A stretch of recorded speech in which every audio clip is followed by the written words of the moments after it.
Hej alle sammen, velkommen til min kanal. I dag skal vi snakke lidt Manta-projekt. Og det der skete siden sidst, det er, at i fredags der blev den sandblæst, og så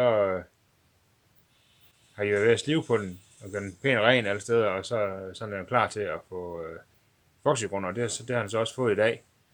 Men der er lige nogle få steder, der lige skal spejses. Den gamle Opel, den er åbenbart rusten. Men det vidste jeg jo godt. Og dem steder, hvor den har rust, det er, der var lige nogle små huller i bunden, så i en vange bag, og så var der oppe i torpedopladen ude i inderskærmen, hvilket sidder foran, der var også lidt små huller. Og det er noget, jeg skal over og lave her inden for den næste tid. Det der epoxygrund, det skal tørre i 14 dage, hvis nok. Så kan jeg lige nå i mellemtiden og komme over og kigge lidt på det. Men nu begynder der at ske lidt fremskidt på Manta-projekten.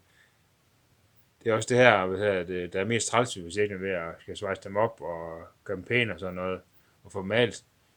Fordi når vi kommer dertil, hvor det skal samles, så begynder det at gå stærkere og sjovt, fordi det jeg aldrig synes, det her rustarbejde og alt det der, det er sjovt med de her gamle biler.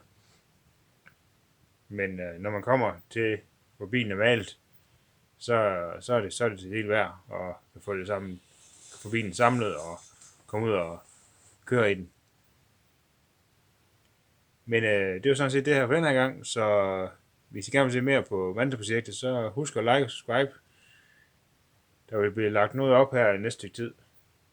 I øjeblikket er jeg ved at lave sideskørterne, og så er der nogle bærarme også, de skal kigge lidt på og sådan noget. Men vi ses næste gang. Hej hej.